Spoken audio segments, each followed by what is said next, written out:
So this is Baruch Fleischman here. I'm here at the Tikkun Elevator Kollel, and I found out something, or saw something, someone showed me something yesterday in the Rishash that I wanted to show you. But before I do this, I would like to take you over here and look at the, let me see if I can get this picture up right.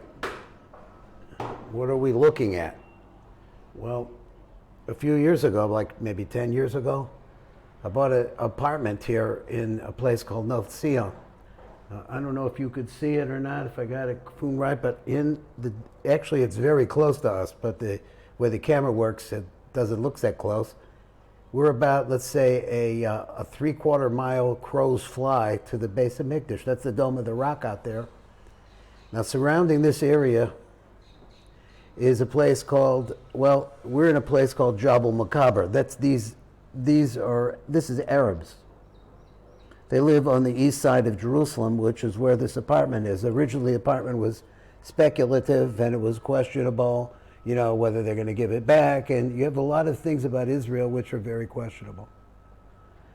But now it's starting to grow. People from the 5 towns have bought the apartments down here. You're getting more mixing of Jews into Arabs. But that's not to say that the Arabs aren't around, because there's lots of them. Now, this is an area that I'm looking at right now. That's the HAR HABAYIT in front of us on the hill. And down below it is an area of Arabs called Silouan.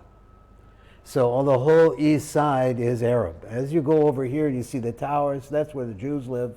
Now live on the west side. We're looking right here, as we stand right here, we're looking right straight at the Wailing Wall. So one thing you could say about Israel, I say about it, is it's steep, very steep. It's a very difficult place to traverse. Some places are, it's very difficult to, actually you'd be on flat land. The next thing you know, you're on the top of a hill and looking down into a valley, which is almost like straight down.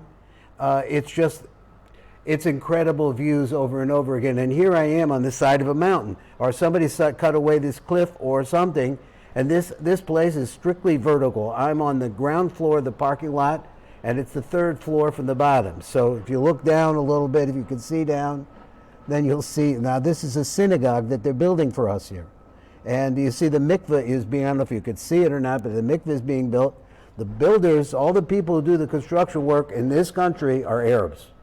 They're local Arabs, they're from Bethlehem and like that. They live around here, are in the surrounding areas. They're very skilled.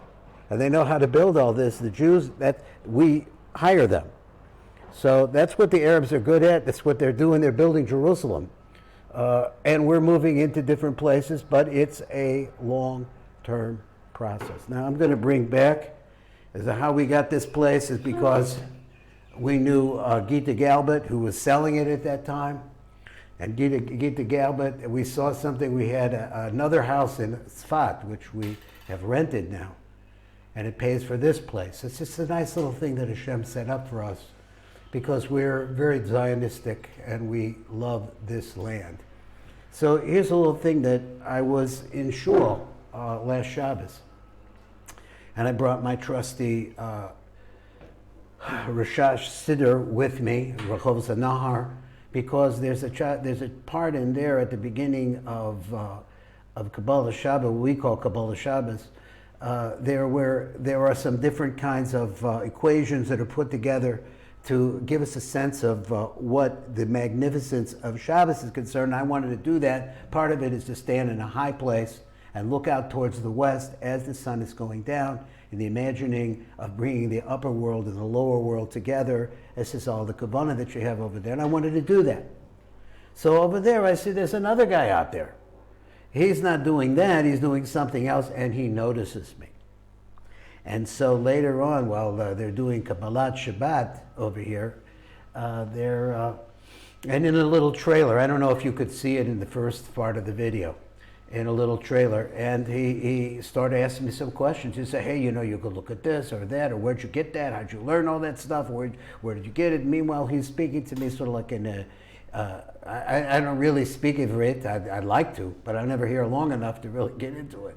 At any rate, so he's telling me all these different things, and he shows me this. And I said, look, you know, I know a little bit of Rishash, but I've also been through the Eitz Chaim, the Otz Chaim. He hears these words, and all of a sudden he thinks, yeah, well, wow, who could this guy be? But I saw him again. So I saw him again. And that was that running, and he brought me this little piece that I'm going to show you, but he has it in a much more condensed version. And I'll tell you the honest truth is that I don't know the names of the great Mekubalim here. I mean, obviously the Abachazeres, anybody who printed, I know them, but there are other people behind, so that I have big yeshivas here, and I don't know who they are. And I'm never here. I'm here only superficially most all the time.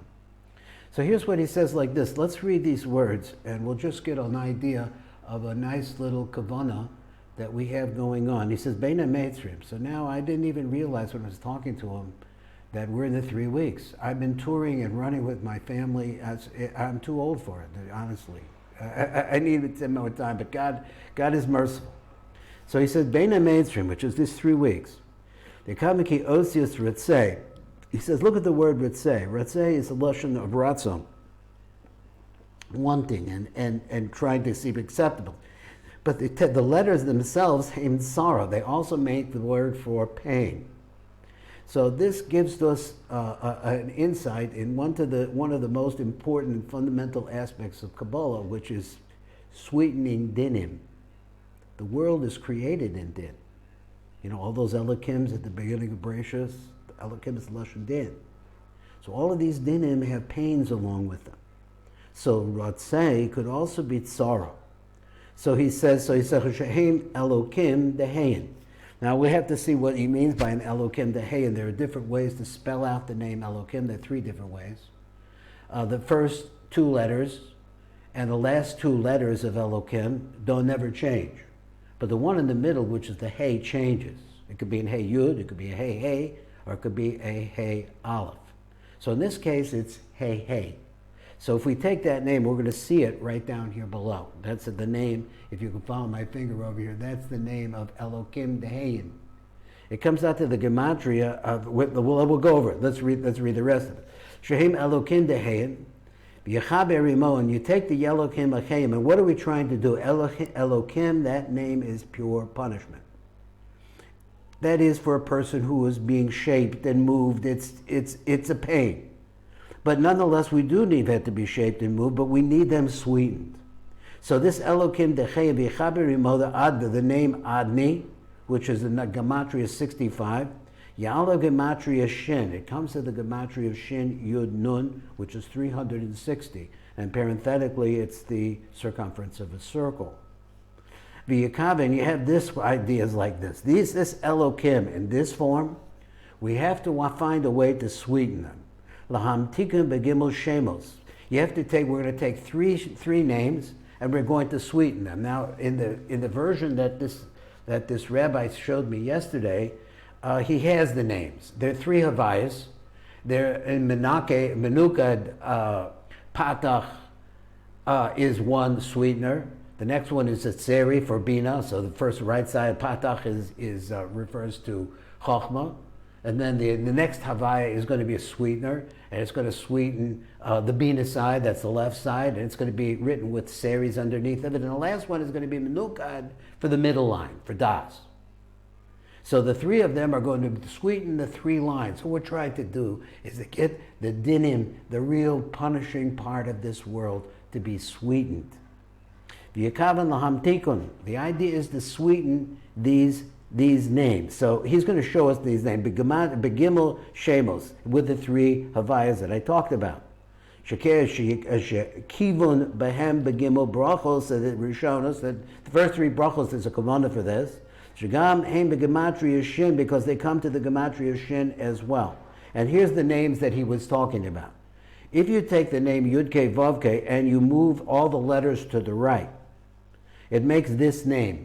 Tes Dalad Hey Dalad. You try it out. Take Yud K Vav K, move the Yud to a Tes, and so on and so forth. The Hey to the Dalad, like that. And then you have it move it to the left. Move to the left. This is a version of the name, but it's not the complete name. In other words, it's a lesser part of the name. And the last part is this famous thing called Matz. And Matz is going to correspond to into the middle line. These 3 names, when you make the change, and that's done by a method which is called atbash. So basically what you do is you pair the aleph with the taf and you switch. It's a code. Now why we do this, is a hint to this of why the atbash is used. It completely transforms the name into something else.